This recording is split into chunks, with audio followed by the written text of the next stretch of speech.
Welcome back, you night owls. Tonight we're going to step not into a dream but into a nightmare. A nightmare made of barbed wire, freezing mud, and the constant gnawing pang of hunger. Imagine you're sleeping soundly right now, curled up in your warm bed, maybe with a soft blanket and the gentle hum of an air conditioner. You feel safe, secure. But what if all of that comfort was suddenly ripped away? What if your alarm clock wasn't a gentle chime, but the guttural shriek of a camp guard and the soft glow of your bedside lamp was replaced by a single, harsh bulb illuminating a room full of strangers?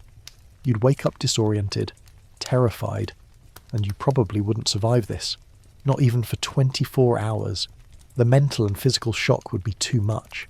So before you get comfortable, take a moment to like the video and subscribe. But only if you genuinely enjoy what I do here. And hey, tell me where you're listening from and what time it is for you in the comments. Now, dim the lights, maybe turn on a fan for that soft background hum, and let's ease into tonight's journey together. You're a prisoner of war. Specifically, you're an Allied airman, a Kriegi, as the Germans called you, shot down somewhere over Europe. Your parachute ride was a blur of wind and terror, followed by the cold, hard shock of landing in a muddy field. You were captured, interrogated, and now you've been sent to a permanent camp. Your first 24 hours are a brutal re-education in what it means to be human in an inhuman place. And it all begins with the sound of a whistle, sharp and demanding, cutting through the pre-dawn darkness. The first thing you notice is the cold. Not just a chill, but a deep, bone-aching cold that permeates the thin, scratchy blanket you're wrapped in. The air in the barracks is thick with the smell of unwashed bodies, stale cigarette smoke, and a dampness that seems to cling to the walls. The floor is packed earth, uneven and hard against your back. You lie there for a moment, listening. The sounds of the other prisoners, a mix of groans, coughs and restless movements, fill the cavernous room. It's a low, constant hum of misery. The whistle shrieks again, louder this time, and a guard's voice bellows in German. You don't understand the words, but the tone is unmistakable. It means, get up. You stumble to your feet, your muscles protesting from the previous day's ordeal and the miserable night of sleep. There's no time for stretching, no leisurely waking up. The other men are already moving, a silent, practiced chaos of pulling on worn uniforms and lacing up boots. You find a pair of scratchy woolen trousers and a jacket that are a size too big, the fabric smelling of old sweat and despair. This is your new uniform. Your old clothes, the ones that once connected you to your life outside, are gone. You are no longer you, you're simply one of them. Your shoes are a particular kind of torture, ill-fitting and worn, but you have no choice but to shove your feet inside and tie them tight. A mainstream historical fact from this era is that the Allied prisoners were often given the uniforms and equipment of the captured soldiers of other nations, which is why your clothes don't quite fit. The Germans didn't have the resources to properly outfit every prisoner. You join the shuffling line of men heading for the door. Outside, the air hits you like a physical blow. It's colder than inside, with a damp mist that hangs in the air, biting at your exposed skin. The sky's just beginning to lighten, a grey smudge on the horizon. Ahead of you, a line of men snake their way toward a large open area. This is Appellplatz, the roll call square. The ground is a mixture of mud and packed gravel, and as you trudge forward, you can feel the stones digging into the thin soles of your boots. You're shivering, but not just from the cold. A deep sense of dread has settled in your gut. This is the moment you become a number. You're no longer Captain Smith or Sergeant Jones. You're just another head to be counted. The roll call itself is an exercise in futility and control. You stand in long lines, 4 men deep, and wait, and wait. The guards, with their rifles slung over their shoulders, patrol the perimeter, their faces grim and unfeeling. They don't seem to notice the cold.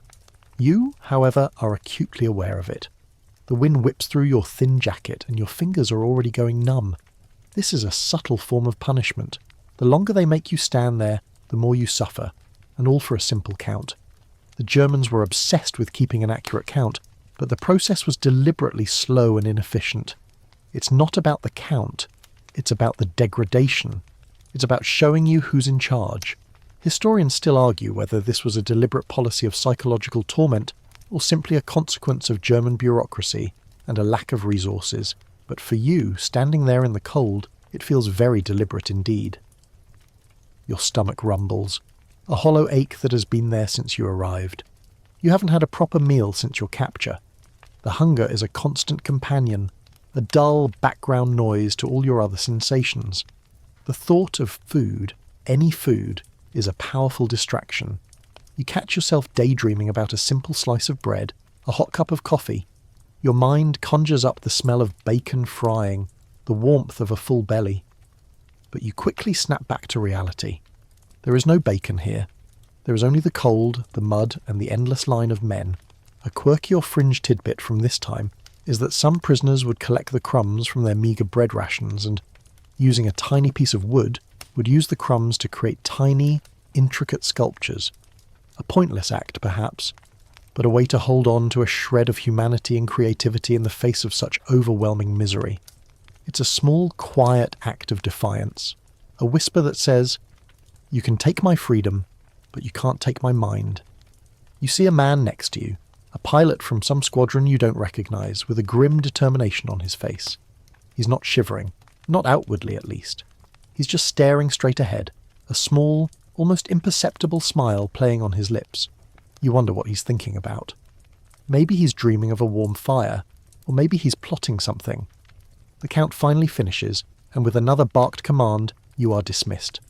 Your first morning is over, but it's far from the worst you will endure. The whole process took nearly 2 hours. 2 hours of standing in the cold, silent and miserable, just to be counted. You trudge back to the barracks with the others, your feet heavy, your stomach a hollow pit of despair. The rest of the day looms ahead, a vast, empty expanse of time that you know will be filled with more of the same. The routine has begun. You are no longer a free man, you are a prisoner, and your life is now measured not in minutes or hours, but in roll calls, meagre rations, and the cold, unfeeling grey of a world you never asked to be a part of.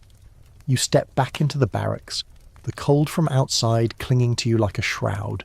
You've survived the first morning roll call, barely. But this is just the beginning.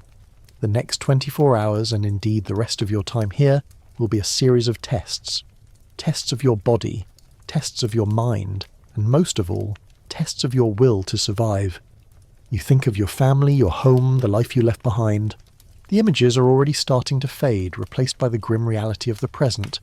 The sound of the wind rattling the thin walls of the barracks, the low groans of the men around you, the cold that seems to seep into your very bones.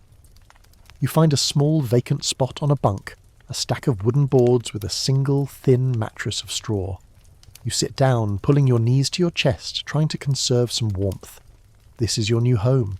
This is your new life, and the day has only just begun.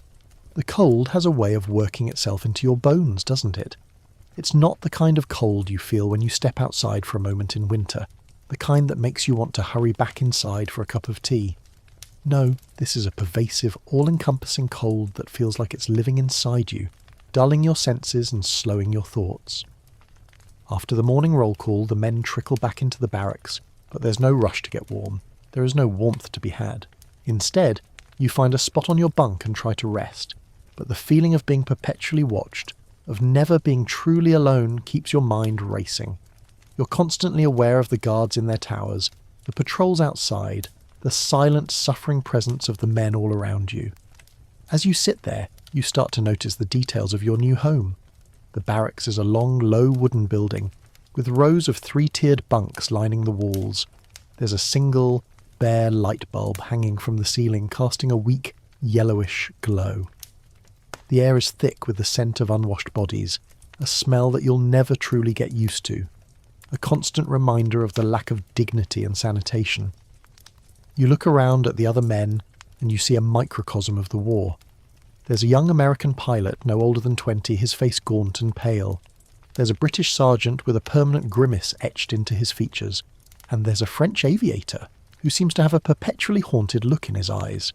You're all here, a collection of broken pieces from different parts of the world, all thrown together in this one place. A few hours pass in this state of dreary, watchful silence, and then another whistle blows. The noise is a jolt to your system, a command to move, to do, to be. This is a call for a small group of you to attend a special processing, It's an ominous word. Processing. It sounds like something you do to an inanimate object, not a person. You're herded outside again, but this time to a smaller building. Inside, you're met by an officer, a man with a stern face and an almost clinical detachment. He has a clipboard and a stamp, and he looks at each of you as if you're an item on an inventory list. This is where your identity truly starts to unravel. You're asked your name, rank, and serial number, and you provide them automatically, a reflex drilled into you during training. But the officer doesn't care. He writes down your details on a card, but then he hands you something else, a small stamped metal tag, or a disc, with a series of numbers engraved on it. A mainstream historical fact is that this tag was your new identity. It was your prisoner number, a way for the Germans to categorize and control you. The Germans were meticulous in their record keeping, and this number was the key to their system. You weren't a person anymore, you were a number. You were 47,683, or B342. The number was now more important than your name, your family, your life before this. It was your new reality. The feeling of holding that cold piece of metal in your hand is strange, almost surreal. It feels like a physical weight, a tangible symbol of your new status. A quirky or fringe tidbit is that some prisoners would try to find ways to attach their numbers to their uniforms in a way that was unique, a small act of self-expression and defiance. A few would even try to find a number that had some personal significance to them, like a birth date or a lucky number, as a way of holding on to a part of their past. It's a small detail, but a powerful one, a quiet rebellion against a system designed to strip you of everything. The officer finishes with you and you're sent back out, the metal tag clutched in your hand. You feel a strange kind of emptiness, a sense of loss that's hard to articulate. It's not just the loss of your name, but the loss of yourself. You're no longer the person who left home to fight a war. You're a statistic. You find yourself back in the barracks, the afternoon stretching out ahead of you, and you realise that your new identity is now permanently etched onto this metal disc. You're not quite sure what to do with yourself. The men around you seem to be in a similar state of listless inactivity. A lot of them are just sitting on their bunks, staring into space, lost in their own thoughts. Some are whispering to each other, but the conversation is quiet, almost inaudible. There's a tension in the air, a sense of shared trauma that binds you all together. Then you hear another whistle. This time, it's for lunch. You've been hungry since you woke up, so the idea of food, any food, is a powerful motivator. You get in line and you're given a small bowl of something that looks like soup. It's a thin, watery broth with a few floating pieces of vegetable, and maybe some sort of barley or grain. The smell is not great. It's a mixture of boiled cabbage and something else, something vaguely unpleasant. But you're so hungry that you don't care. You grab a hunk of what they call bread, a dark, heavy and dense loaf, and you eat it all, a frantic, desperate act of survival. This is the first of many meals like this. It's a meal designed to keep you alive, but just barely. It provides enough calories to prevent outright starvation, but not enough to sustain you or give you strength. It's part of the plan. A weak prisoner is a compliant prisoner. A man who is constantly thinking about his next meal is a man who can't think about much else. This is a form of psychological warfare, a slow erosion of your will to resist. Historians still argue whether the Germans deliberately starved their prisoners of war, or if the food shortages were simply a result of the larger economic chaos of the war. For you, it doesn't matter. The effect is the same. The gnawing hunger is a constant physical presence that shapes your entire world. After lunch, you're back in the barracks. There's no work detail yet, no specific task to be done. You're just there. You realise this is another form of torment, the sheer overwhelming boredom, the absence of purpose. You have nothing to do, nothing to occupy your mind. A few men are playing cards, using a deck they fashioned out of old scraps of paper. It's a small, quiet act of rebellion, a way to pass the time and keep their minds from going completely numb. You watch them for a moment. The concentration on their faces a stark contrast to the emptiness of the room. It's a small flicker of light in the darkness. As the day wears on, you start to feel the physical effects of your new life. Your body aches from the cold and the hard ground. Your stomach is already rumbling again, the meagre lunch long gone. You feel a deep, soul-crushing fatigue, a weariness that's more than just physical. It's the fatigue of a mind that's been stripped of its purpose, its identity, its hope. You're just a number, a body to be counted, a mouth to be fed a few meagre scraps. The sun starts to set, and the light outside fades, replaced by the weak yellowish glow of the single light bulb inside. You've made it through your first day, but the night is coming, and with it, the cold, the hunger, and the gnawing sense of fear. You curl up on your bunk, a thin blanket pulled over your shoulders, and you try to find a way to sleep. You've lost your name, your rank, and your freedom. All you have left is your will to survive. The darkness comes with a silence that is almost heavier than the noise. The single light bulb in the barracks has been extinguished, plunging the room into a deep claustrophobic gloom. You're lying on your back, staring up at the bottom of the bunk above you, but all you can see is a formless black. The sounds of the men around you are different now, less restless shuffling, more the deep, ragged breathing of sleep punctuated by coughs and the occasional stifled sob. The air is thick and still. Your body aches from the cold and the hard ground, but it's the hunger that keeps you awake. It's a constant physical presence in your stomach, a hollow ache that seems to radiate through your entire body. It's a peculiar kind of hunger. It's not the sort of hunger you feel when you skip a meal, the kind that makes your stomach rumble and your mouth water. This is a deep, primal hunger, the kind that gets its hooks into your mind and never lets go. Your thoughts are now almost entirely centred around food. You find yourself mentally listing every meal you've ever enjoyed, every dish your mother used to make. You can almost taste the Sunday roast, the potatoes, the gravy. You can almost smell the freshly baked bread from a bakery you used to walk past on your way to work. These memories are both a comfort and a torment. They remind you of a world that feels impossibly far away, a life that you may never get back. The hunger is not just a physical sensation, it's a form of psychological warfare. A man who is hungry is a man who is easy to control. Your mind, once focused on strategy, on the mission, on home, is now preoccupied with a single simple need: to eat. This, in turn, makes you weak. Your muscles feel like they are wasting away, your energy levels are non-existent. You're constantly cold because your body has no fuel to burn. This is the great hunger, and it will be your constant companion for as long as you're here. A mainstream historical fact is that the diet in many POW camps was designed to be just enough to sustain life, but not enough to provide proper nutrition. The Germans' rationing system, especially later in the war, meant that their own civilians were starving, and there was little food to spare for prisoners. The rations were typically a thin, watery soup, a small portion of a dark, heavy bread made with sawdust or other fillers, and maybe a small piece of something like cheese or sausage. The calories were shockingly low, often less than half of what a normal active man needs. You lie there in the dark, the hunger a knot in your stomach. You can't sleep. The cold is seeping up from the packed earth floor and through the thin mattress of straw.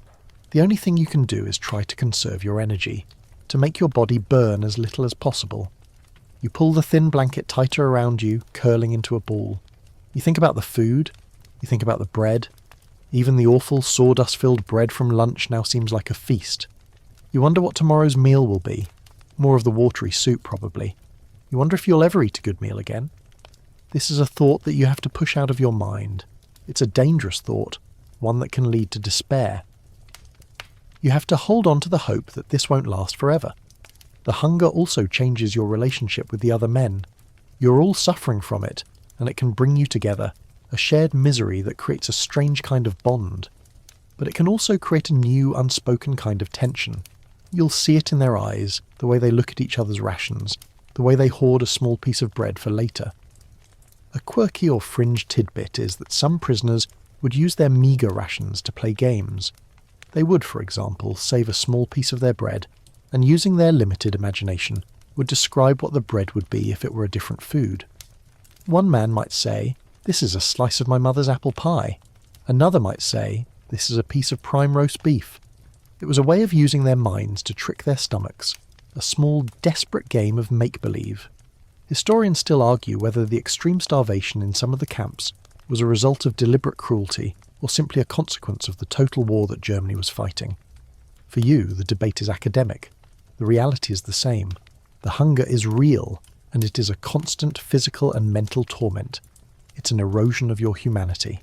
You are no longer thinking about grand ideas, about freedom, or about the war itself. You're thinking about the soup, about the bread, about the small, meagre portion of food you will be given tomorrow.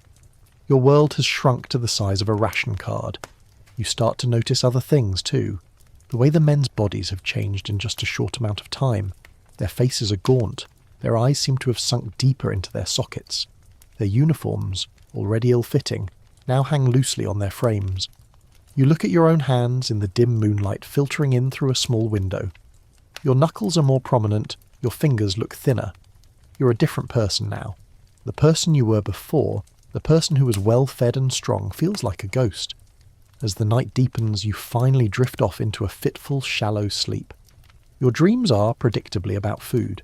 You're at a grand feast, a table laden with all the food you could ever want. You're eating and eating, but you can never quite get enough. You're constantly reaching for more, your hands moving with a frantic desperation. You wake up with a jolt, your heart pounding, your mouth dry. It's a phantom hunger, a phantom feast. The reality of the barracks, the cold, the darkness, and the gnawing ache in your stomach returns with a crushing weight. The clock, if there were one, would show it's still hours until dawn. The night is a vast, empty space that you have to get through, minute by agonizing minute. The hunger is a companion, a cruel one, that sits with you in the darkness and whispers promises of food that will never come. You try to think of something else. You try to remember the face of your wife, the sound of your child's laughter. But the images are faint, fading behind the more immediate and visceral reality of your current situation. Your mind is a battleground, and the hunger is winning. It's a battle of attrition, and it's a battle you have no choice but to fight every single day. The men around you are all fighting it too. This is the new reality. This is your new life. And the sun hasn't even come up yet. The next sound you'll hear will be that same cruel whistle, and the whole miserable cycle will begin again. The hunger is a ghost that haunts you even in the light of day. But it's not the only thing. The moment the morning roll call is finished, the cold and the hunger are joined by a new torment. Forced labour. You're not being asked to build anything of value. You're not building bridges or fixing roads that will serve any strategic purpose. This work is a different kind of punishment. It's designed to break your body and your spirit, to exhaust you so completely that you have no energy left for thought, for hope, or for rebellion. You're a part of a small group of men herded out of the barracks and into the cold, open air of the camp. The guards, their rifles slung over their shoulders, bark commands in German that you don't understand but whose meaning is crystal clear. Move faster. Get to work. You're handed a shovel, the cold metal biting at your hands, and you're pointed toward a large muddy field. Your task, you soon discover, is to dig a trench. A long, impossibly long trench, from one end of the field to the other. You and the other men start to dig, the shovel scraping against the hard frozen earth. The work is back-breaking. Your muscles, already weakened by the starvation diet, protest with every movement. Your shoulders ache, your back screams, and your hands, already raw from the cold, blister and bleed. This is what a work detail is. It's an exercise in futility. As you dig, a guard walks by, watching you with a detached indifference. It's a psychological game. You're not just digging a trench, you're digging a hole for your own soul. The work is slow and painful. The men around you work in a grim, silent rhythm, their faces tight with concentration and pain. You notice one man, an older airman with a greying moustache, who seems to have a system. He digs with a slow, steady rhythm, never overexerting himself, never slacking. He's learned the lesson: pace yourself, save your strength, don't give them the satisfaction of seeing you break. A mainstream historical fact is that forced labour was a central part of the POW experience, particularly in German-run camps. The work was often intentionally meaningless, like digging a hole and then filling it back in. It was a form of punishment, a way to occupy the prisoners and keep them from plotting escapes or uprisings. It also served the dual purpose of keeping the guards occupied and giving them a sense of purpose and control. The Germans, especially in the later years of the war, also used POWs as a source of cheap labour in factories and mines. But for new arrivals like you, the initial work was usually a form of psychological conditioning. The sun, a pale, anemic disk in the grey sky, offers no warmth. The wind whips across the open field, biting at your face and hands. You can feel the cold seeping through your thin jacket. Your boots, already ill-fitting, are now caked in mud, making every step a monumental effort. You look at the trench, the small amount of progress you've made, and the impossible distance you still have to go, and a wave of despair washes over you. You can't do this. You simply can't. Your body is screaming in protest. Your mind is begging for a moment's rest. But there is no rest. The guard, with a flick of his rifle, signals you to keep going. A quirky or fringe tidbit from this time is that some prisoners would use the work details as a way to secretly communicate. They would sing a song, but the words would be coded, a message about a new rumour or a plan for an escape. Or they would pass a small note hidden in the dirt on the back of a shovel. It was a risky game, and if you were caught, the punishment was severe. But it was a way of holding on to a sense of community, a way of saying, I'm still here, I haven't given up. You notice the older airman from earlier, the one with the system, humming a tune. It's a song you recognise, a popular wartime tune. But the words he's humming seem to have a different rhythm, a different cadence. It's a quiet, defiant melody, a testament to the human spirit's refusal to be completely broken. Historians still argue whether the physical toll of the work details was a more effective way of breaking a prisoner's will than the psychological games. For you, the answer is clear. It's both. The physical exhaustion and the mental anguish are two sides of the same coin, each feeding into the other. Your body is tired, and your mind is tired. The endless cycle of cold, hunger, and back-breaking labour is designed to leave you with nothing. No energy for thought, no energy for hope. Just enough energy to get up the next morning and do it all over again. The hours drag on. The sun, such as it is, starts to descend, casting long, distorted shadows across the muddy field. Your muscles are burning and you're sweating despite the cold. Your hands are a mess of blisters and cuts. The trench is still not finished. It probably never will be. You get the sense that the point is not to finish the trench, but to simply keep you busy, to keep you digging. The point is the work itself, not the result. A guard's whistle blows, signalling the end of the day's labour. You and the other men drop your shovels with a collective sigh of relief and start the slow, painful trudge back to the barracks. Your body feels like a dead weight. Your legs are like lead. The mud-caked boots make every step a battle. You're exhausted, but it's a different kind of exhaustion than you've ever felt before. It's an exhaustion that feels like it's come from the very core of your being. As you walk back, you notice the men around you are quiet, their faces drawn and pale. They're all lost in their own misery, their own pain. You get back to the barracks and the smell of the damp, unwashed bodies seems even stronger now. You collapse on your bunk, not even bothering to take off your muddy boots. You're too tired. You're too cold. You're too hungry. Your hands are throbbing, and your back is a solid sheet of pain. But you've made it through another day of cold, of hunger, and of forced labour. The thought of tomorrow and the day after that and the day after that is a heavy weight on your chest. You've survived the first 24 hours, but you're a different person now. The journey has just begun. You're back in the barracks, but the exhaustion and the cold are just the beginning of your problems. There's a new reality to confront, one that's far more insidious than the back-breaking labour of the day. It's the squalor. The barracks, a long, low wooden building, is more than just a place to sleep. It's a breeding ground for disease, a haven for vermin, and a constant assault on your senses. The air is thick with the smell of unwashed bodies, stale sweat, and damp earth. There's no proper ventilation, so the air just hangs there, heavy and oppressive. The only light comes from the small, high windows that are often caked in dirt, casting a weak yellowish glow on the already grim scene.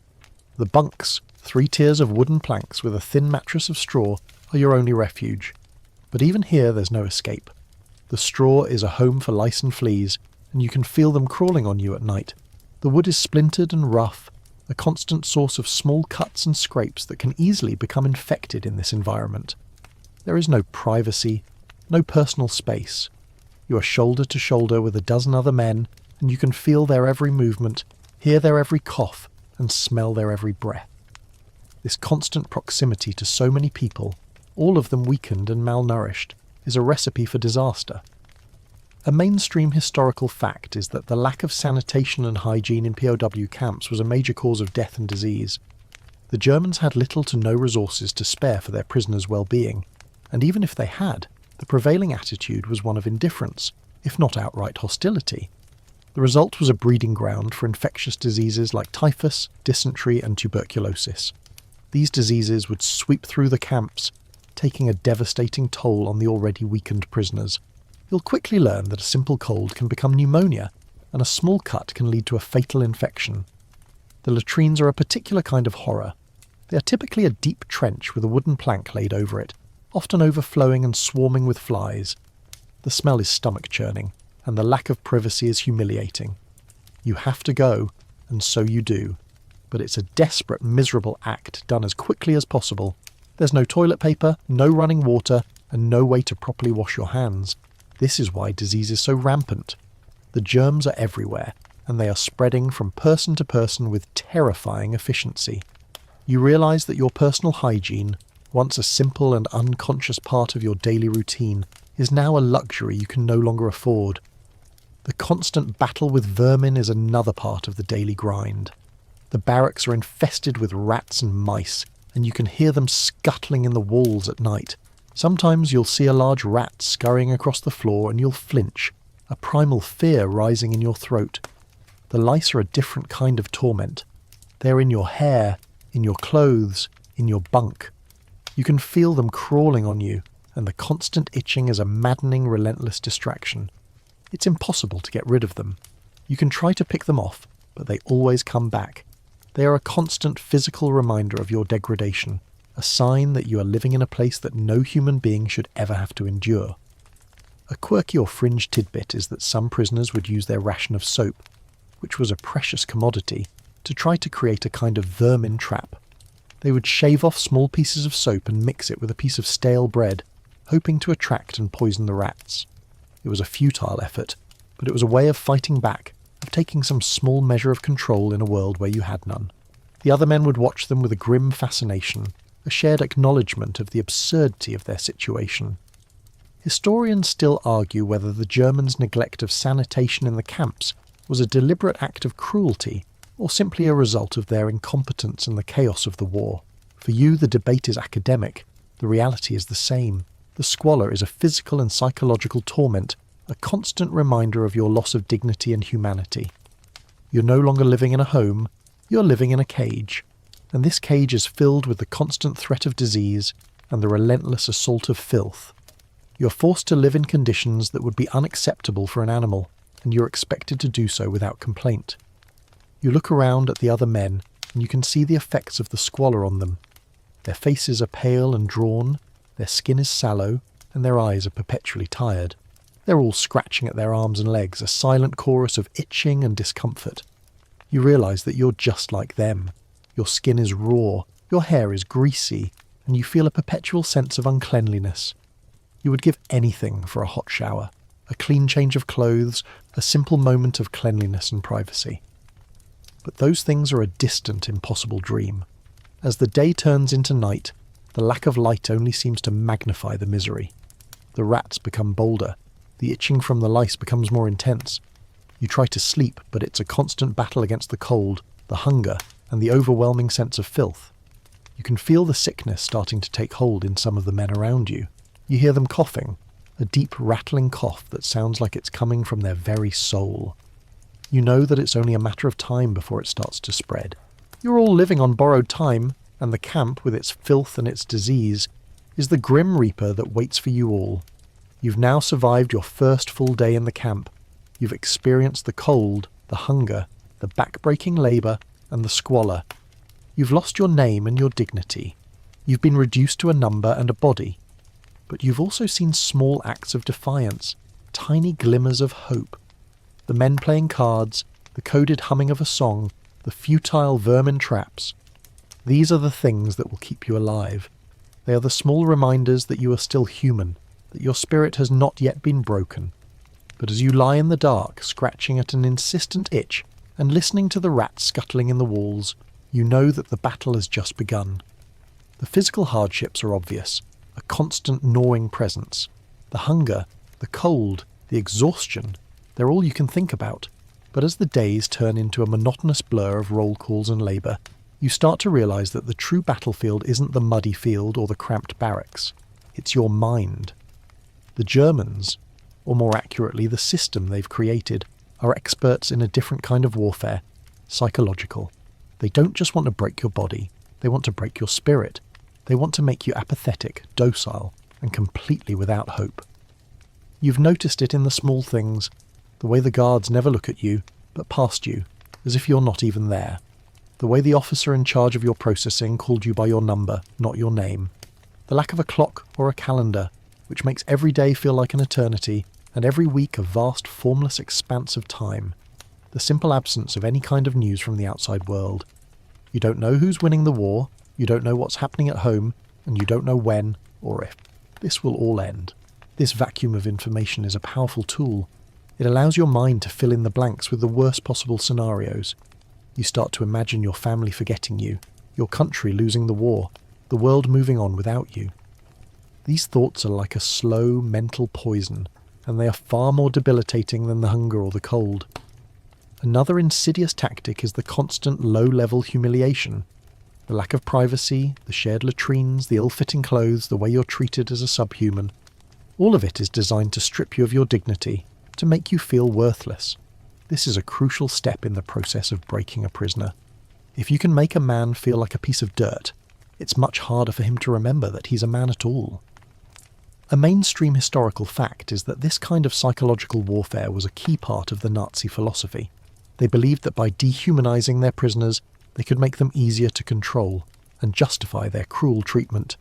It was a vicious cycle of contempt and degradation that was difficult to escape. You start to notice the effects of this psychological pressure on the men around you, the silent ones, the ones who just sit on their bunks staring into space, the ones who have given up, who have become apathetic, who have simply stopped fighting. They are the ones who are most at risk. They've been broken, they're still alive, but a part of them has died, and they're just waiting for the rest of them to catch up. You see the look in their eyes, a kind of flat, empty gaze, and you feel a jolt of fear. You don't want to become one of them. You have to fight back. But how? A quirky or fringe tidbit is that some prisoners would use their minds to build elaborate mind palaces, or mental constructs of their homes and families. They would spend hours walking through a mental blueprint of their house, remembering every detail, every piece of furniture, every photograph on the wall. They would imagine having conversations with their loved ones, or going for a walk in a park they used to frequent. It was a powerful tool of self-preservation, a way of holding on to a sense of self and a connection to the world outside. It was a silent internal rebellion, a defiant refusal to let the camp be the only reality you know. Historians still argue whether the German psychological methods were more effective than their physical ones.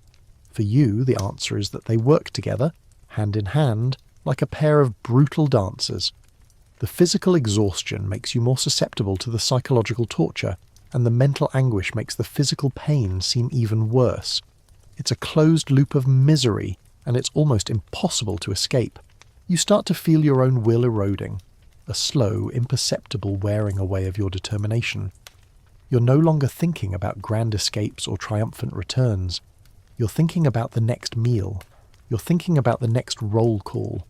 Your world has shrunk, and your mind is the first casualty. Another subtle but effective psychological weapon is the deliberate sowing of distrust among the prisoners. The guards would often offer small favours to certain men, a little extra bread, a bit of tobacco, or a better work detail. This would immediately create suspicion among the others. Is he a snitch? Is he a collaborator? Is he getting special treatment because he's giving them information? This kind of paranoia is a powerful tool of control. It breaks down the solidarity of the group, and a group that doesn't trust each other is a group that can't organise or rebel. You find yourself looking at the men around you with a new, suspicious eye. You notice who gets the best bunk, who seems to get a slightly larger piece of bread. You wonder what they did to earn that favour. The camp has a way of turning you against each other, of making you see your fellow sufferers not as brothers in arms, but as potential enemies. You have to fight this. You have to remind yourself that you're all in this together. But it's hard.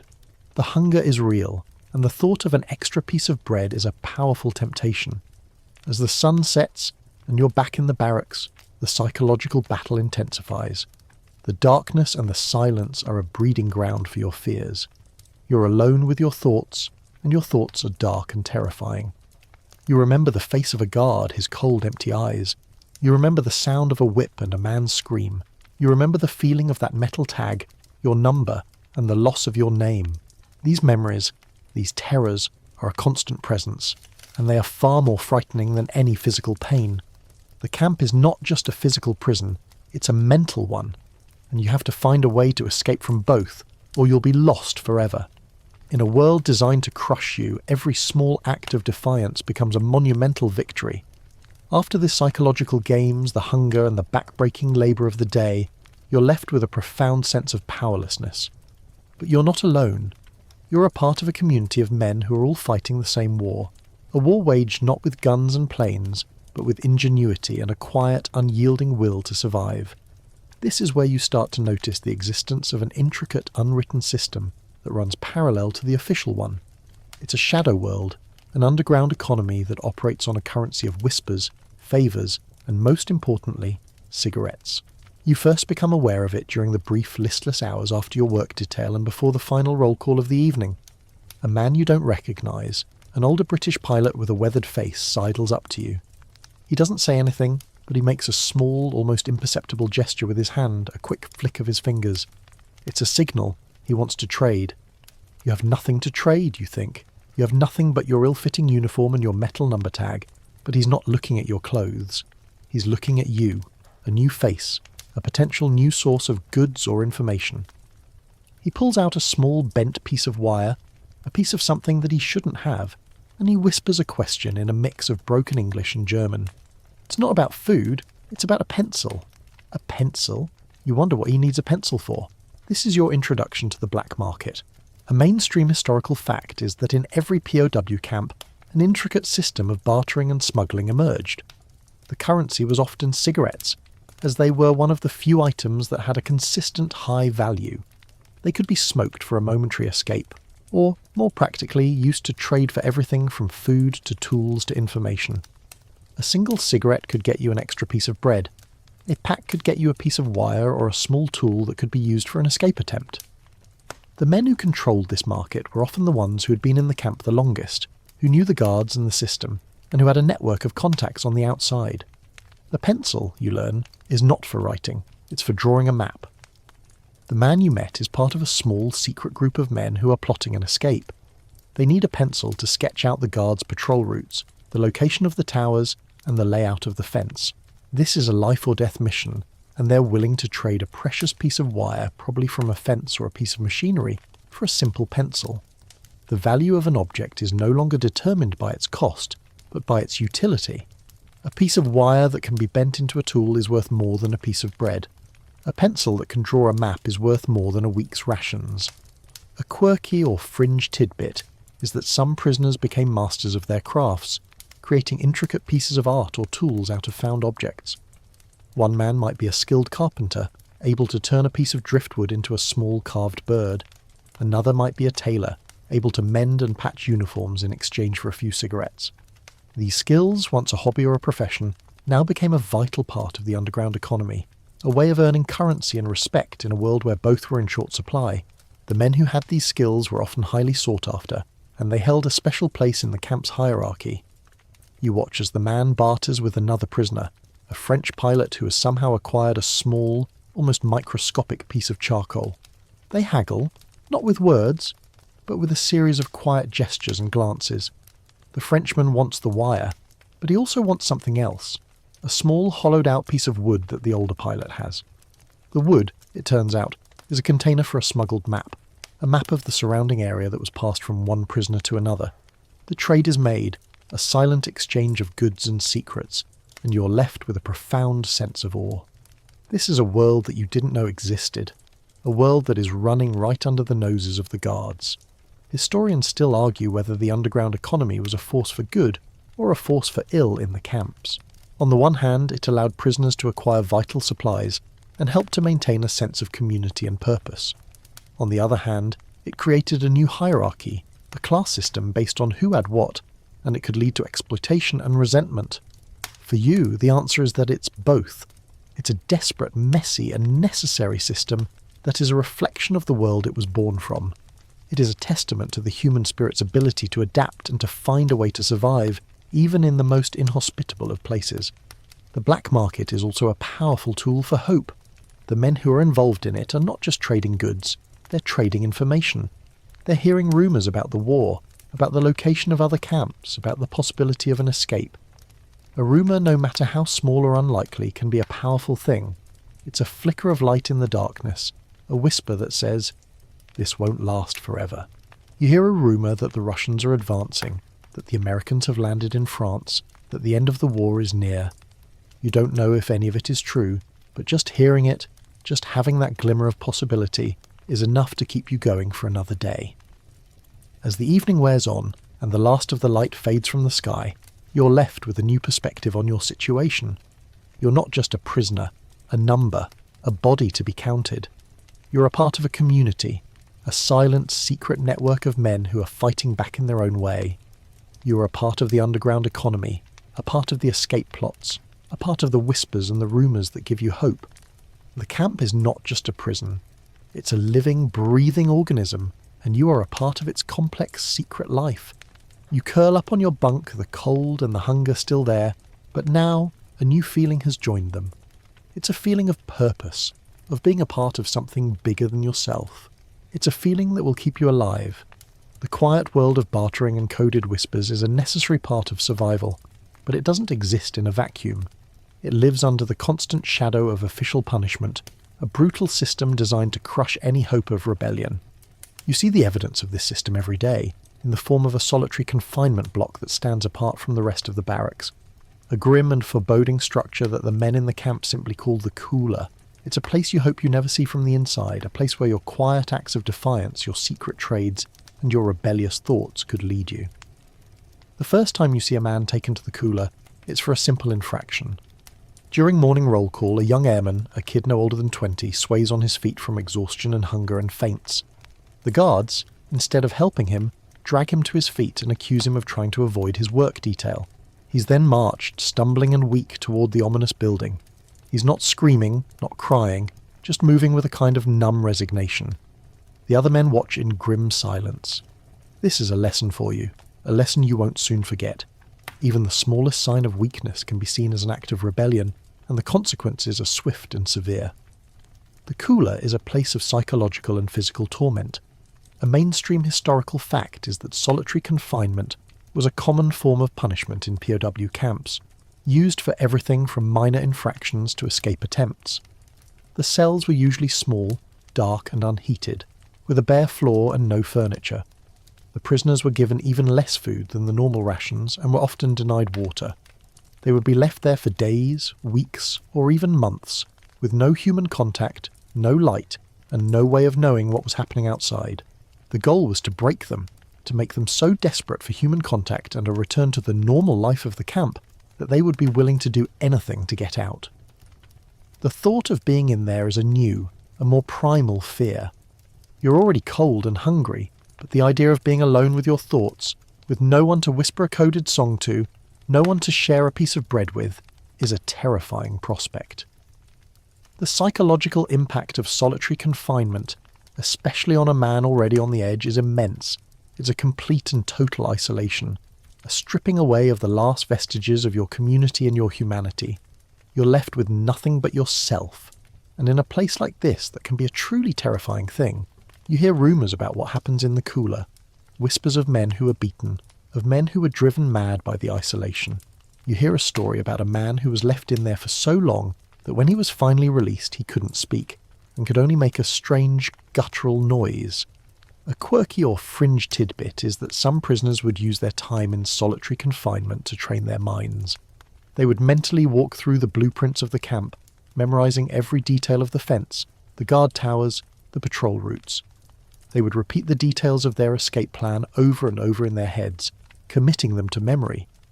It was a way of fighting back, a way of using the isolation not as a tool of punishment, but as a tool of preparation. It was a testament to the human mind's ability to find a way to survive and to adapt, even in the most brutal of conditions. Historians still argue whether the punishments in the camps were a reflection of the guards' personal cruelty, or if they were simply following orders. For you, the answer is a grim mix of both. You see the guards who seem to take a perverse pleasure in their cruelty, the ones who seem to enjoy watching the men suffer. But you also see the ones who seem to be just as tired and miserable as you are. The ones who are just doing their job, following the rules.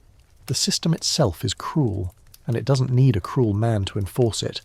The cruelty is built in, and it's a part of the air you breathe.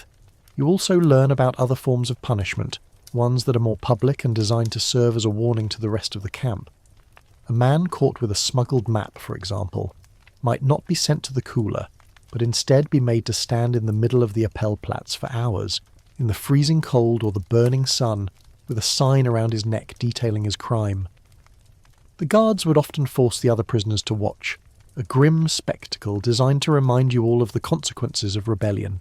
The humiliation is a part of the punishment, a way of breaking not just the man who is being punished, but all of you. This is the world you now inhabit, a world where every action, every thought, every single movement is under scrutiny, a world where the smallest infraction can lead to the most brutal of punishments, a world where you have to constantly be on your guard, constantly watching your back, and constantly hiding your true thoughts and feelings. The freedom you once had, the freedom to make a mistake, to be human, is gone. You're now a prisoner in every sense of the word, and the camp, with its guards, its fences, and its punishments, is a constant physical and mental reminder of that fact. As the day comes to a close, you find yourself thinking about the young man who was taken to the cooler. You wonder if he's still in there, if he's still sane. You wonder what he's doing, what he's thinking. You find yourself hoping that he's one of the ones who's using his time to memorize the blueprints, to plot his escape, to find a way to fight back. You hope that he hasn't been broken, that he still has some flicker of life inside him. Because if he's been broken, then what hope is there for you? You curl up in your bunk, the cold seeping into your bones, and you try to get some sleep. The guards are out there, the fences are out there, and the cooler is out there. It's a grim reality, a reality you have to live with every single day. In the grim reality of the camp, where the grand sweep of history feels a million miles away, it's the small things that begin to matter. A sliver of a sunrise, the whisper of a joke, the shared, knowing glance between two men. These are not just fleeting moments of happiness, they are vital acts of survival. They are the tiny, precious anchors that keep you from being swept away by the current of despair. You've already seen how the psychological warfare and the physical hardships are designed to strip you of your humanity. But in the small, quiet hours of the day, when the guards are less vigilant and the work is done, you start to see the evidence of the human spirit's refusal to be completely broken. A mainstream historical fact is that in many POW camps, prisoners would create small clubs or societies dedicated to a particular interest. One man might be a part of a Shakespearean society where they would recite lines from memory. Another might be a member of a history club where they would pool their knowledge to reconstruct the events of the war. These activities were not just a way to pass the time, they were a way of holding on to a sense of purpose and identity. They were a defiant reminder that you were more than just a number, more than just a body to be counted. You are still a thinking, feeling human being with an intellect and a culture. You see a small group of men huddled together in a corner of the barracks, their heads bent over something. You're curious, so you sidle closer, a bit apprehensive but unable to resist the pull of something other than the crushing monotony. You realise they're looking at a small, intricately carved wooden figurine. It's a tiny bird no bigger than your thumb, and it's been carved from a piece of scrap wood. The detail is incredible, from the feathers on its wings to the curve of its beak. You learn that the man who carved it is a former woodworker from some town in England, and he carved it using a small, sharpened piece of metal he found on a work detail. He's trading it for a few cigarettes, not for the cigarettes themselves, but for the respect and the sense of purpose that the trade brings. This is not just a carving, it's a statement. It's a statement that says, I am still an artist, I am still a creator. This is the power of small pleasures. They are not about grand gestures or heroic acts. They are about the tiny, almost imperceptible moments of beauty and humanity that still exist in this brutal world. You see a man sharing a joke with another, the sound of their quiet laughter a brief joyful rebellion against the grim silence of the barracks. You see a man with a piece of chalk, a treasured possession, sketching a portrait of his wife on a piece of scrap wood. his face a mask of intense concentration and love. These moments are a lifeline, a way of staying connected to the world you left behind and to the people you still love. A quirky or fringe tidbit is that some prisoners would use their meagre rations to create elaborate feasts, not for eating, but for a kind of shared ritualistic memory. They would save a small piece of bread or a sliver of vegetable from their soup, and using their imagination, would create a full-scale mental meal. One man might say, "This is the roast beef," and another might say, "This is the Yorkshire pudding," and they would all sit around describing the taste and the texture of the food they were all imagining. It was a beautiful, desperate and powerful way of fighting the hunger and of holding on to the memories of a life that was once full of simple, ordinary pleasures. Historians still argue whether these small pleasures were a result of the human spirit's resilience or a consequence of the desperate boredom of camp life. For you, the answer is that they are both. The boredom is a powerful motivator, a constant reminder that you have to find something to occupy your mind. But the resilience is what allows you to find something beautiful and human in the midst of all the ugliness. It's what allows you to see a carved wooden bird not just as a piece of wood, but as a work of art. It's what allows you to see a piece of bread not just as a piece of food, but as a canvas for your memories. You start to participate in these small pleasures yourself. You find a small, flat stone on a work detail, and you spend the next few days in the barracks polishing it with a piece of cloth. It's a pointless act, a waste of precious energy, but it gives you a sense of purpose. It's a small, tangible thing that is yours, a thing that you have created. It's a quiet, personal rebellion against the uniformity and the dehumanization of the camp. You are still you. You are still the person who would have found a small, smooth stone and polished it, not for any particular reason, but just because you wanted to. As the day comes to a close and you're lying in your bunk, you're not just thinking about the hunger or the cold. You're thinking about the carved bird, the shared laughter, the polished stone in your hand. These are the things that will keep you alive. They are the small, flickering lights in the darkness. They are the quiet, defiant whispers that say, "I am still here, I am still human, and you haven't broken me yet." The camp is still a brutal place, full of guards and fences and the constant threat of punishment. But it's also a place where a small carved bird can be a work of art. A piece of charcoal can be a canvas, and a shared joke can be a moment of pure, unadulterated joy. This is the other side of the camp experience, the side that is not about suffering but about survival. The small pleasures and quiet acts of defiance are the heart of your day-to-day survival. But lurking just beneath the surface of the camp's grim routine is a different kind of hope, a hope born of desperation and an unyielding will to be free. This is the mindset of escape, a mental state that turns every guard tower, every fence post, every patch of wire into a puzzle to be solved. For most, the idea is a fantasy, a daydream to chase away the crushing boredom. But for a few, it's a meticulously planned and dangerous reality. You start to notice the signs, the way a man will stare at a fence not with despair, but with a kind of critical analysis.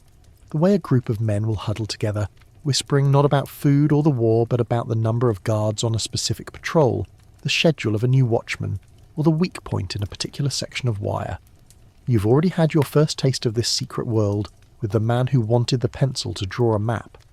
You realise now that he's not an outlier. He's part of a larger, more organised effort. The camp is not just a prison, it's a living, breathing chessboard, and the pieces are constantly in motion. A mainstream historical fact is that escape committees were a common feature in many Allied POW camps. These committees, often led by a senior officer, were responsible for organising and coordinating all escape efforts. They were a sophisticated and highly organised operation, with different departments dedicated to different tasks. There was a department for map-making, a department for forging documents, and a department for acquiring and distributing tools. The committees were a microcosm of the military organisation that the men had left behind, a way of imposing a sense of order and purpose on the chaos of camp life. The escape mindset is a total reorientation of your perception of reality. The back-breaking work on the trench is no longer just a punishment, it's a cover for an escape tunnel. The daily roll call is no longer just a ritual of dehumanization, it's an opportunity to observe the guards and their patterns. The meagre rations are no longer just food, they are fuel for your body, a precious resource to be conserved for the long journey ahead. Your entire world, every single detail of it, is now viewed through the lens of escape. A quirky or fringe tidbit is that some of the most successful forgers in the camps were not professional forgers at all, but artists and sign painters. They were able to use their skills to create realistic-looking documents and passes, often using homemade inks and paper that they had acquired on the black market. The forgers were a vital part of the escape committee, as a successful escape often required not just a way out of the camp, but a way to blend in with the civilian population on the outside. The forgers were the unsung heroes of the escape efforts, working in the shadows, their art a dangerous but necessary part of the game. You get a chance to see this in action when a group of men gather in a corner of the barracks after the evening meal. A senior officer, a colonel, who has been in the camp for a few years, is speaking in a low, quiet voice. He's talking about an escape plan, a plan that has been in the works for months. He's talking about a tunnel that is being dug in secret, right under the nose of the guards. He's talking about the men who are digging it, the men who are hiding the dirt, the men who are watching the guards. He's talking about the risk, the danger, the almost certain chance of failure. But he's also talking about hope, about the possibility of freedom. Historians still argue whether the escape attempts, particularly the large-scale ones, were a practical use of resources or a symbolic act of defiance. For the men in the camp, the answer is clear. It's both. The escape attempts, even the failed ones, were a powerful morale booster. They were a way of saying to the Germans and to themselves that they had not given up. They were a defiant reminder that they were still soldiers, that they were still fighting the war. The escape committee was a way of maintaining military discipline and a sense of purpose in a world that was designed to take both away. The escape was not just a way out of the camp. It was a way of fighting back, a way of winning the psychological war that was being waged every single day. You realise that you are now a part of this. You may not be a digger or a forger, but you are a part of the network. You are a set of eyes and ears, a source of information. You are part of the collective hope, the shared dream of freedom. The men who are plotting the escape are not doing it for themselves. They are doing it for all of you.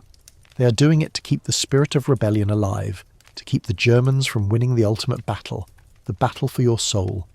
As you lie in your bunk, the cold seeping up from the hard ground, you can't help but feel a sense of awe. These men, malnourished and exhausted, are doing something incredible. They are risking their lives for a chance at freedom, for a chance to fight again, for a chance to go home. You think about the man who wanted the pencil, and you realise that he wasn't just a trader. He was a soldier. He was fighting a war that was more important than any battle in the air or on the ground. He was fighting a war for his own humanity, and in that you realise he had already won. The world of the POW camp is a complex web of unwritten rules and unspoken truths. One of the most glaring of these is the chasm that exists between different types of prisoners. You, as an Allied airman, are a Kriegi, a term derived from the German word Kriegsgefangene, or war prisoner. Your treatment, while still brutal and dehumanizing, is governed by the Geneva Conventions. But as you spend more time in the camp, you begin to see that not all prisoners are created equal. The most striking and grim reality is the stark divide between you and the other prisoners. The political prisoners, the civilians, the ones who don't have the protection of international law. You first notice it on a work detail. A group of men, dressed in striped uniforms that are even more threadbare than your own, are working on a different part of the field. Their faces are gaunt, their bodies are skeletal, and their eyes are filled with a kind of blank despair that you haven't seen in the other Kriegis. They don't speak, they just work, with a slow mechanical rhythm. Their movements are testament to a deep, profound exhaustion. Their guards are different too. They are more brutal, more casual in their cruelty. They don't just watch, they yell, they hit, and they seem to take a perverse pleasure in the suffering of these men. A mainstream historical fact is that the Geneva Conventions, which protected the rights of captured soldiers, did not apply to political prisoners, civilians, or partisans. The Germans, and the Nazis in particular, saw these prisoners not as soldiers but as enemies of the state, and as a result their treatment was far more brutal. They were often sent to concentration camps where the conditions were even more horrific, and where the goal was not to imprison them, but to exterminate them. This is a crucial distinction that you, as a Kriegi, have the dubious luxury of understanding. You are a prisoner of war. They are prisoners of hate. This stark divide creates a strange and unsettling dynamic. You and the other Kriegies are aware of it, and it's a constant unspoken weight on your conscience. You know that you are suffering, but you also know that others are suffering more. You know that you have some hope of being liberated when the war ends, but you know that for them, the end of the war might mean nothing. Or worse, it might mean a final brutal act of extermination. This knowledge is a profound and terrible burden, a constant reminder of the lottery of fate that brought you here. You could have been one of them. You could have been a civilian, a partisan, a political dissident, but you were a soldier, and that, in this place, is a kind of shield. A quirky or fringe tidbit is that some Kriegies, in a quiet act of defiance and humanity, would try to help the other prisoners. They would often smuggle food or medicine to them on the work details, a dangerous act that could lead to a severe punishment if they were caught. They would try to communicate with them, a small shared moment of human connection, in a world that was designed to deny it.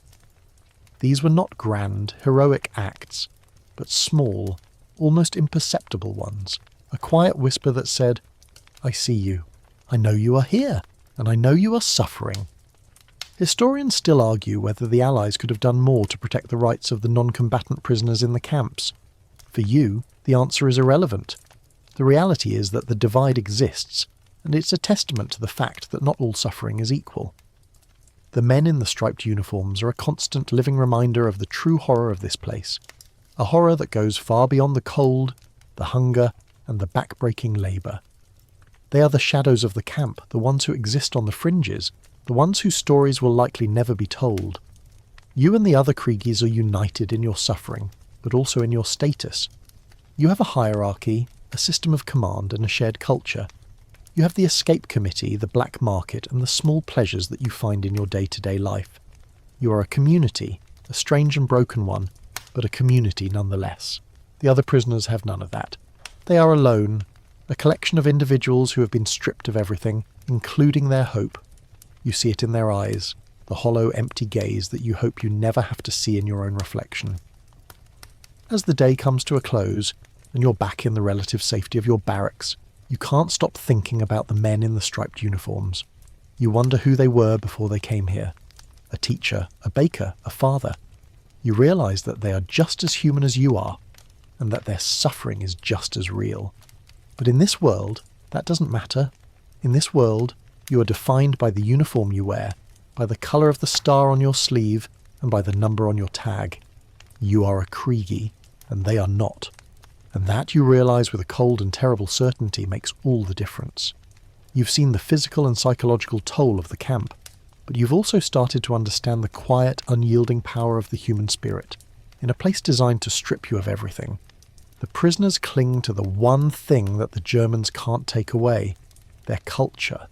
It's a powerful, almost spiritual form of resistance, a way of maintaining your identity in a world that is trying to erase it. The men in the camp, a diverse collection of nationalities and backgrounds, find common ground in their shared culture, and in doing so, they create a community that is more resilient and more powerful than the sum of its parts. A mainstream historical fact is that in many POW camps, prisoners created their own universities, orchestras, and theatre groups. They would use their skills and their knowledge to teach each other everything from mathematics to languages to history. These educational and cultural activities were not just a way to pass the time, they were a way of keeping their minds sharp and their spirits alive. The Germans, for the most part, tolerated these activities, seeing them as a harmless way to keep the prisoners occupied and less likely to cause trouble. What they didn't realise was that they were also a powerful tool of resistance, a way of preserving a sense of self and a connection to the world outside. You see this in action in a corner of your barracks. A man, an English professor who was shot down over Germany, is giving a lecture on Shakespeare. He has no books, no blackboard, no chalk. He just has his memory, his voice, and a group of men who are listening with an intense, almost desperate concentration. He's talking about the themes of love and betrayal, of power and redemption, and for a brief moment you forget where you are. You're no longer a prisoner, you're a student, a part of a conversation that has been going on for centuries. It's a profound, almost surreal experience, a moment of intellectual and emotional freedom in a place where both are in short supply. This is the power of shared culture. It's a way of saying, we are still us. It's a way of reminding yourself and each other that you're not just a collection of bodies and numbers, but a community of people with a history, a language, and a shared set of values. You hear an Irish pilot singing a traditional folk song, his voice a low, mournful melody that fills the barracks with a sense of homesickness and shared sadness. You see a French pilot and an American pilot teaching each other a few words of their languages, their quiet conversation a small, defiant act of diplomacy in a world of war. These are not just small acts, they are monumental ones. They are a way of saying, we are still alive, we are still here, and we are still human. A quirky or fringe tidbit is that in some camps, prisoners would create their own newspapers, writing the articles on scraps of paper and passing them from hand to hand. The newspaper would be filled with news from the outside world, rumours from the black market, and even cartoons and poems. It was a way of creating a sense of community and shared experience, and it was a powerful tool of information and morale. The Germans would sometimes confiscate these newspapers, but the men would always find a way to create new ones, a testament to their unyielding desire to stay informed and connected. Historians still argue whether the cultural activities in the camps were a form of escape or a form of self-preservation. For you, the answer is that they are both. They are a way of escaping the monotony and the misery of the camp, but they are also a way of preserving your sanity and your sense of self. They are a way of fighting back against the psychological warfare, a way of reminding yourself that you're not just a prisoner, but a person with a mind, a soul, and a culture. You also realise that the shared culture is a powerful tool of solidarity. When you're all singing the same song or listening to the same lecture, you're no longer a collection of individuals. You're a community, you're a team, you're a band of brothers. This sense of solidarity is a powerful antidote to the paranoia and the distrust that the Germans try to sow among you. It's a way of saying, we're in this together. We will get through this together. As the evening wears on, and the Shakespeare lecture comes to a close, you feel a sense of hope that you haven't felt before. It's a quiet, profound hope, a hope that is not about escaping or winning the war, but about surviving. It's a hope that is born from the quiet, unyielding resilience of the men around you. You look at the men, a diverse collection of nationalities and backgrounds, and you realise that they are not just your fellow prisoners. They are your teachers, your artists, your musicians, your friends. They are your community. And in this place, a community is a life preserver. You curl up in your bunk, the cold and the hunger still there, but now a new feeling has joined them. It's a feeling of connection, of belonging, of being a part of something bigger than yourself. It's a feeling that will keep you alive. You've seen the power of shared culture and the quiet defiance of the human spirit. But as much as these things sustain you, a more tangible and in many ways more powerful force is at work in the camp. It's the black market, a complex web of transactions and favours that is the true engine of the camp's internal life. And at the centre of this engine, a surprising and precious commodity has emerged as the de facto currency: cigarettes. They are more than just a way to pass the time. They are the oil that keeps the machine of the camp running. You first become aware of the sheer power of the cigarette during a short break from a work detail. A man you know, an American who was a smoker before the war, pulls out a single crumpled cigarette from a small tin box. He doesn't smoke it. Instead, he looks at it with a kind of reverence, almost a religious fervour. Then he approaches another man, a British pilot, and offers it to him. The Brit in turn offers a piece of his meagre bread ration, a slice that is maybe a half-inch thick. The American looks at the bread, and then back at the cigarette, and after a moment of intense deliberation, he makes the trade. He now has a slightly larger portion of food, and the Brit has a momentary escape, a small, quiet pleasure that will help him get through the day. This is your first lesson in the economics of the camp. A mainstream historical fact is that in many POW camps, cigarettes became the primary form of currency. They were a consistent, high-demand commodity that could be used to trade for almost anything. A single cigarette could get you a piece of bread, a pack of cigarettes could get you a more substantial piece of food, and a carton of cigarettes, a rare and precious commodity, could get you a tool, a piece of wire, or a favour from a guard. The value of an item was no longer determined by its cost, but by its utility, and the cigarette was the most useful thing of all. It was both a currency and a commodity, and it was the key to the camp's entire underground economy. The men who controlled the cigarette supply were the true power brokers of the camp. They were the ones who had a network of contacts on the outside, the ones who had managed to get a carton of cigarettes smuggled in, or the ones who had a secret stash of them hidden away. They were not necessarily the senior officers or the most skilled escape artists. They were the businessmen, the ones who understood the supply and demand of the camp's economy. They were the ones who could get you what you needed and for a price. A quirky or fringe tidbit is that some prisoners would use their cigarettes not for trade, but for a kind of shared ritualistic ceremony. They would all get together, and one man would light a cigarette and pass it around, each man taking a single, deep drag. It was a way of sharing a moment of pleasure, a small shared act of defiance against the misery of the camp. It was a testament to the fact that even in this brutal world, the men were still a community, and they were still willing to share what little they had. Historians still argue whether the cigarette economy was a positive or a negative force in the camps. On the one hand, it allowed the prisoners to acquire vital supplies and to maintain a sense of purpose and agency. On the other hand, it created a class system, a hierarchy based on who had what, and it could lead to resentment and exploitation. For you, the answer is that it's a reflection of the world it was born from. It is a desperate, messy and necessary system that is a testament to the human spirit's ability to adapt and to find a way to survive, even in the most inhospitable of places. You also realise that the cigarette economy is a powerful tool of information. The men who are trading cigarettes are also trading rumours, news and secrets. They are the ones who know what's happening on the outside, what's happening in the other barracks, and what's happening with the guards. They are the ones who are in the know, and if you want to get an extra piece of bread, or if you want to get a piece of news, you have to be a part of their world. You have to have cigarettes. As the day comes to a close, and you're back in your bunk, you find yourself thinking about the cigarette. You don't smoke, and you never have, but you now understand its power. It's not just a tobacco product. It's a symbol of hope, a tool of trade, and a source of information. It's a part of the camp's lifeblood, and it's a part of your new reality. You realise that you have to find a way to get some, or you'll be on the fringes, an outsider in a world where being a part of the community is a matter of life and death. You're not just a prisoner, you're a player in a game with its own rules, its own currency, and its own consequences. You have to learn to play, or you'll be left behind. You've heard the whispers, seen the quiet glances, and felt the undercurrent of hope that animates a small, desperate corner of the camp's population. This is the world of escape, a world that exists in the shadows and operates on a fragile, almost sacred set of rules. The escape committee, the forgers, the intelligence gatherers, they are all cogs in a larger, more dangerous machine.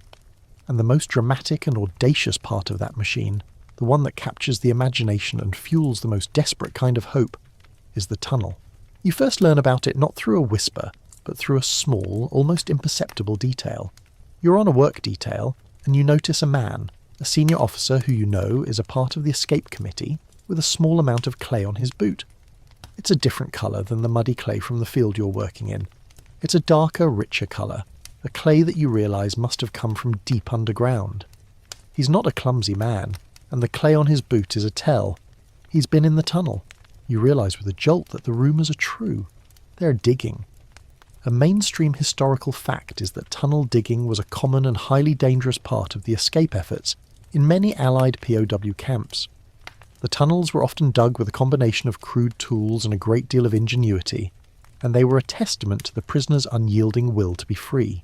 The tunnels were a marvel of engineering, often dug under the noses of the guards, with the dirt being hidden in the most ingenious of ways. The prisoners had to deal with everything from the risk of collapse to the lack of oxygen, and the work was slow, difficult, and incredibly dangerous. The tunnel is a living, breathing entity, a dark and claustrophobic world that exists right under your feet. The men who are digging it are the real heroes of the camp, the ones who are risking everything for a chance at freedom. They are working in shifts, often at night, with a single, smuggled light bulb or a small oil lamp to guide them. They are lying on their backs, scraping away at the hard earth with a spoon or a small piece of metal, their bodies cramped and their lungs filled with dust and the stale, heavy air of the tunnel. It's a kind of hell on earth, and they are doing it with a grim determination that is nothing short of awe-inspiring. A quirky or fringe tidbit is that the prisoners would often use the most mundane of items to help with the digging. They would, for example, use a small tin can with a piece of string attached to it to transport the dirt out of the tunnel. They would also use a small makeshift bellows, often made from a piece of wood and a few scraps of cloth, to pump fresh air into the tunnel. The ingenuity was incredible, a testament to the fact that in a place where you have nothing, you can make a tool out of anything. Historians still argue whether the resources poured into the tunnels were worth the risk. The vast majority of tunnels were discovered, and the prisoners involved were often severely punished. But for the men in the camp, the answer is clear. The tunnels were a matter of life and death. They were a symbol of hope, a physical manifestation of their unyielding will to be free. The tunnels were not just a way out of the camp. They were a way of saying to the Germans, you can build your fences, you can put up your guard towers, you can put us in this prison, but you can never, ever break our spirit. The dirt is the biggest problem. The sheer amount of dirt that comes out of a tunnel is staggering, and it has to be hidden. The men who are not digging are a part of the scrounging team, the ones who are responsible for hiding the dirt. They would often use their trousers, which had small makeshift pouches sewn into them, to carry the dirt out of the barracks into a prearranged drop zone. They would then release the dirt, a small amount at a time, in the garden, in the mud, in the work detail areas. It was a risky and dangerous game, and if a guard noticed a telltale streak of darker dirt on your trousers, the punishment was severe. You start to become a part of this effort. You're not a digger, but you're a scrounger. You're on a work detail, and you're given a small amount of dirt which you have to hide in your trousers and then release, a small amount at a time, in the muddy field. You do it with a sense of pride, a sense of purpose. You're now a part of the escape committee, a small, insignificant cog in a larger machine. But you are a part of it, and that you realise is all that matters. You're no longer just a prisoner, you are an accomplice, a partner in crime, a brother in arms. As the day comes to a close and you're back in the barracks, you can't help but feel a profound sense of respect for the men who are digging the tunnel.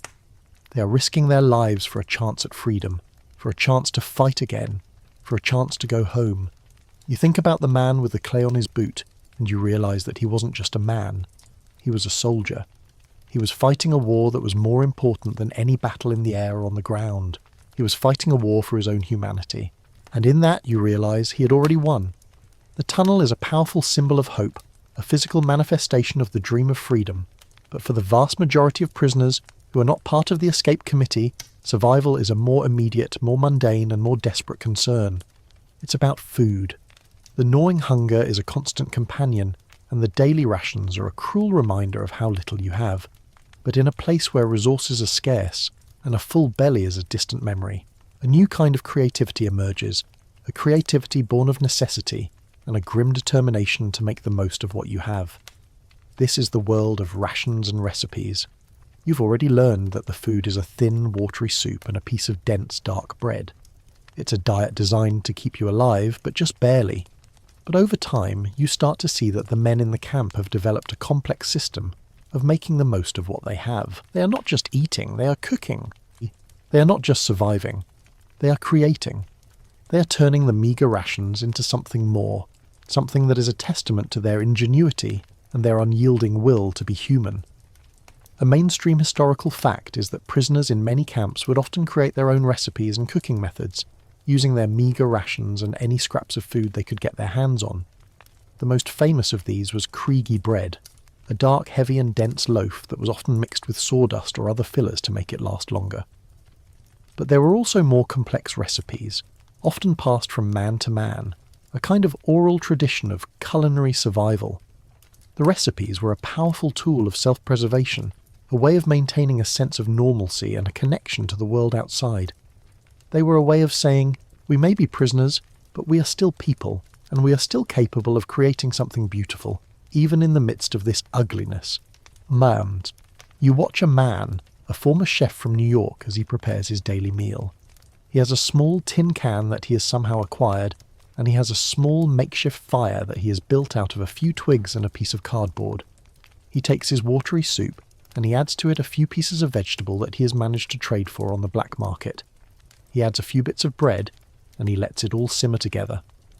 The smell is intoxicating, a mix of boiled vegetables and warm bread, and it fills the barracks with a sense of warmth and comfort that you haven't felt in a long time. He's not just making soup, he's making a meal. He's making a meal that is a testament to his creativity and his unyielding will to be human. A quirky or fringe tidbit is that some prisoners would use their food to create a kind of shared, ritualistic ceremony. They would all get together, and one man would have a piece of bread, another would have a piece of cheese, and another would have a piece of sausage. They would all put their food together, and they would all take a small equal portion of each.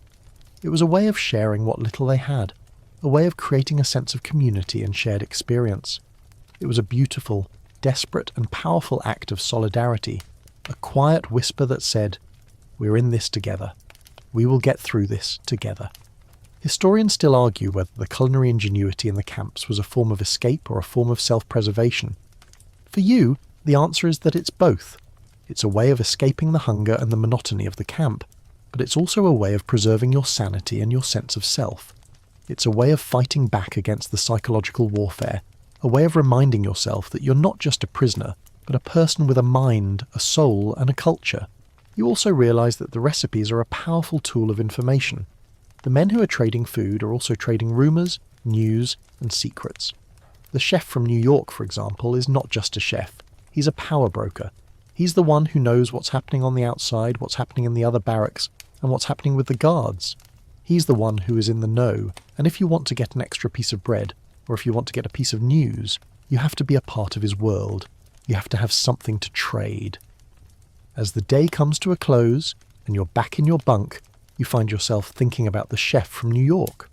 You realise that he's not just a man who knows how to cook. He's a man who knows how to survive. He's a man who has found a way to create something beautiful and human in the midst of all the ugliness.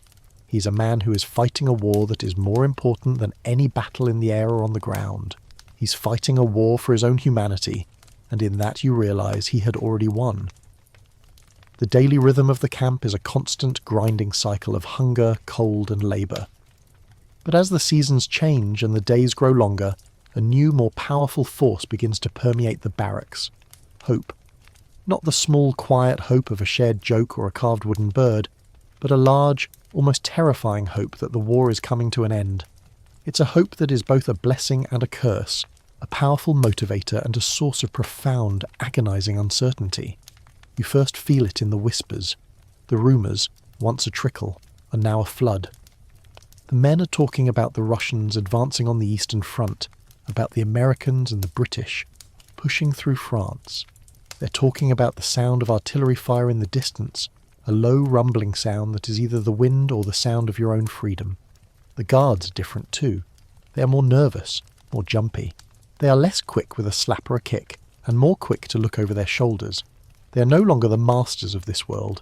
They are just men, and they are afraid. A mainstream historical fact is that in the final months of the war, the Allied prisoners of war in German camps were a source of great anxiety for the Germans. The Germans knew that if the prisoners were liberated, they could be a source of intelligence and a powerful propaganda tool. They also knew that if they were to lose the war, they would be held accountable for their treatment of the prisoners. The result was a profound and agonising uncertainty. Would the Germans try to use the prisoners as a bargaining chip? Would they try to exterminate them? Or would they just abandon them and flee? The prisoners, and you among them, were in a terrifying limbo, a state of profound and agonising uncertainty. This uncertainty is a new kind of psychological torture. The hope of freedom is almost too much to bear. You've spent so long with no hope at all that the sudden brutal reality of it is a kind of shock. You find yourself daydreaming about the day you'll be free. You imagine walking out the gates, the wind on your face, the sun in your eyes. You imagine seeing your family, holding your loved ones, eating a real meal.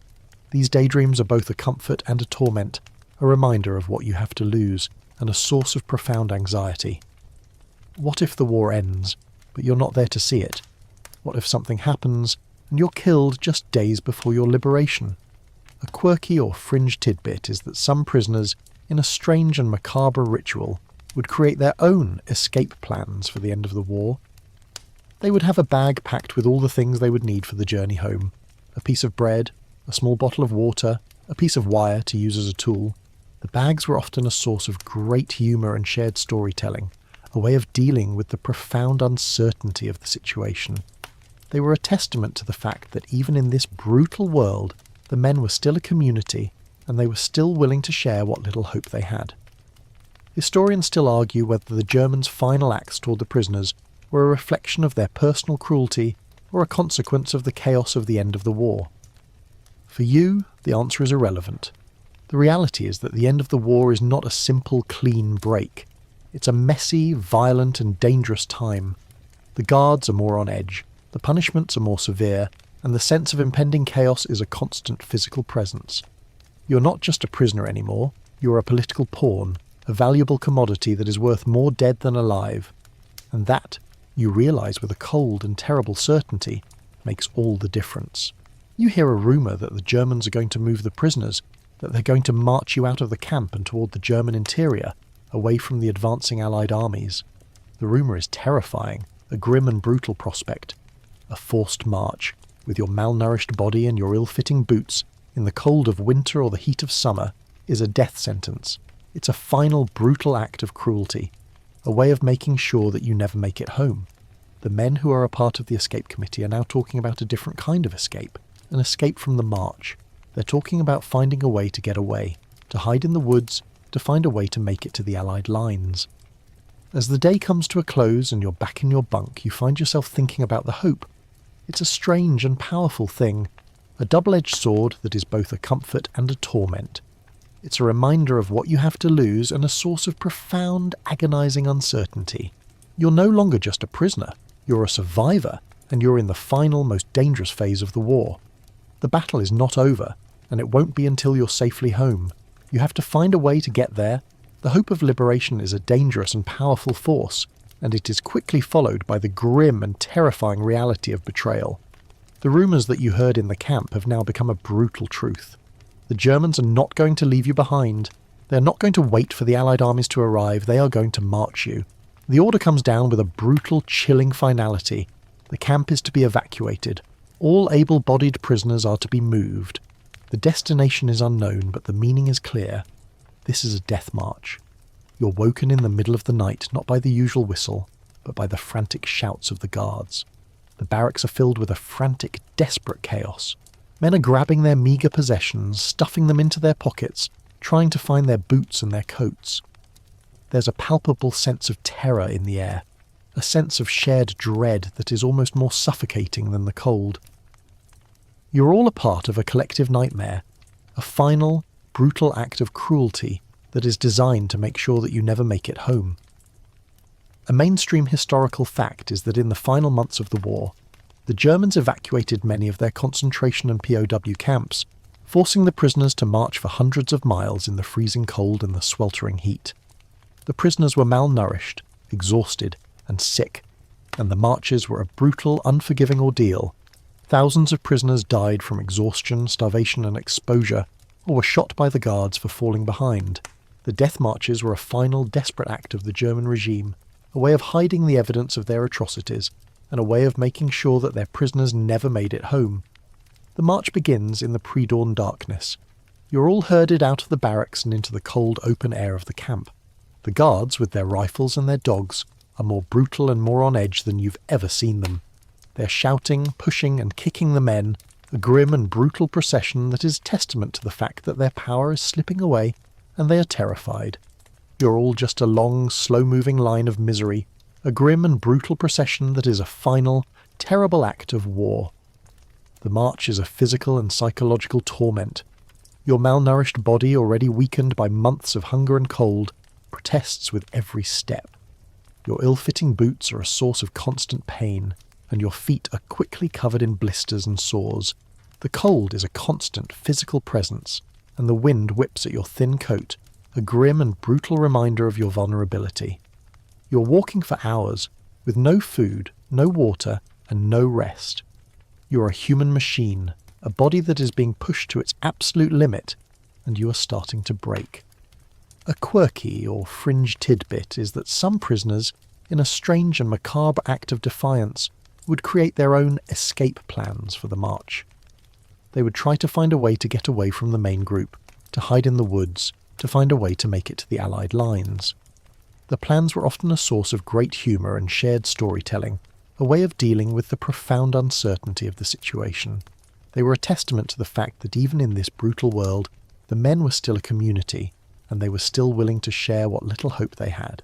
Historians still argue whether the death marches were a consequence of the chaos of the end of the war or a deliberate act of extermination. For you, the answer is irrelevant. The reality is that the march is a matter of life and death. The guards are more on edge, the punishments are more severe, and the sense of impending chaos is a constant physical presence. You're not just a prisoner anymore, you are a survivor, and you are in the final, most dangerous phase of the war. The battle is not over, and it won't be until you're safely home. You have to find a way to get there. You see men falling behind, their bodies giving out from exhaustion and hunger. The guards, without a moment's hesitation, shoot them. The sound of the gunfire is a constant physical presence, a grim and brutal reminder of your own mortality. You are walking past dead bodies, men you have spent months with, men you have shared a bunk with, men you have shared a joke with. They are now just a part of the landscape, a grim and brutal testament to the fact that in this world, life is cheap and death is everywhere. As the sun comes up, a pale, anemic disk in the grey sky, you find yourself with a new sense of determination. You're not going to fall behind, you're not going to give up. You're going to keep walking no matter how much your body hurts, no matter how much your mind screams for rest. You're going to survive. You're going to make it home. The journey is long and brutal, a final terrible act of war. But you are a soldier, and you're not going to give up. You're going to keep walking one painful step at a time. The death march is a final brutal test, and you are not going to fail it. You've survived the march, a brutal and unforgiving ordeal that has pushed your body and mind to the very edge of endurance. You are now a part of a small, bedraggled group of men who have made it to the end of the line. The guards, more frantic and disorganized than ever, are starting to abandon their posts. The sound of artillery fire is no longer a distant rumble. It's a close, terrifying crescendo. The war is ending, and you are right in the middle of it. The chaos is a new kind of terror, a raw and brutal reality that is a different kind of challenge than the regimented cruelty of the camp. You're finally liberated. It's a moment that you've dreamed of for years, a moment that you've held on to as the last bastion of your hope. But it's not a triumphant Hollywood-style moment of cheers and celebration. It's a surreal, almost quiet affair. A small group of Allied soldiers, their faces grim and tired, arrive at the camp. They are a jolt to your system, a sudden, brutal reminder of the world you left behind. You look at them in their clean, well-fitting uniforms, with their guns and their food, and you feel a profound and agonizing sense of distance. They are from a different world, a world that you're no longer a part of. A mainstream historical fact is that the liberation of the POW camps was a complicated and difficult process.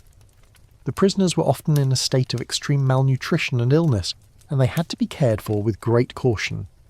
Their bodies, accustomed to a starvation diet, could not handle a sudden influx of food. The Allied doctors had to be careful to give them only small, controlled portions of food, a slow and agonizing process of refeeding that was just as difficult as the starvation itself. The prisoners, after years of being denied food, often had a hard time understanding that they couldn't eat as much as they wanted, and they had to be watched and cared for with great care. The journey home is a long and difficult one, a slow process of re-entry into a world that has moved on without you. You're no longer a soldier, you're a survivor. You're no longer a part of a team, you're an individual, a person who has to find a way to reintegrate into a world that is now a stranger to you. Your family, your friends, your loved ones, they have all changed. They have lived a life that you are not a part of. They have a history that you do not share. You're a ghost, a living relic of a war that is now over, a war that has left a profound and indelible mark on your soul. A quirky or fringe tidbit is that many returning prisoners, particularly those from the camps in the Pacific, would often have a hard time reintegrating into a world where food was plentiful. They would often hoard food, a habit that was a part of their survival in the camp, and they would have a hard time trusting that there would always be enough to eat. They would often keep a small stash of food hidden away, a small and desperate act of self-preservation that was a testament to the profound and indelible mark that the camp had left on their psyche. Historians still argue whether the psychological scars of the war were more profound than the physical ones. For you, the answer is that they are both. Your body is a testament to the hunger, the cold, and the back-breaking labour. But your mind is a testament to the psychological warfare, the dehumanization, and the profound and agonizing sense of loss. You're no longer the person you were when you left for the war. You're a different person now, a person who's been changed by a profound and terrible ordeal. The long road home is a journey of healing, a slow and difficult process of coming to terms with what you have been through. You have to find a way to talk about it, to find a way to share your story, to find a way to heal the wounds that are not visible to the naked eye. You have to find a way to reconnect with the people you love, to find a way to rebuild a life that was shattered by a war that is now over. It's a journey that is just as difficult, and in many ways more difficult than the journey through the camp. As you finally arrive home, you're met with a hero's welcome. But the cheers and the celebrations feel hollow. You're no longer a hero. You're a survivor. You're no longer a soldier. You're a man who's been changed by a profound and terrible ordeal. You're home, but you're not the same. The long road home is over, but the journey of healing has just begun. The soft, gentle hum of the fan seems to fill the quiet of the room, doesn't it? That low, constant sound is a comfort, a gentle wave washing over the last traces of the day's waking thoughts. Let the final images of the story, the cold, the hunger, the long, slow trudge of the march, start to fade away now. That was just a story, a journey into the past, and you've made it back safely. You're home. The warmth of your bed is real. The safety of your room is real. It's all around you now, a soft blanket of peace and security. You can let the tension from your shoulders go. Release the clench from your jaw. Let the darkness of the room be a soft, gentle veil, a place where you can find rest. There's nothing to worry about now. You're safe, you're sound, and you're home.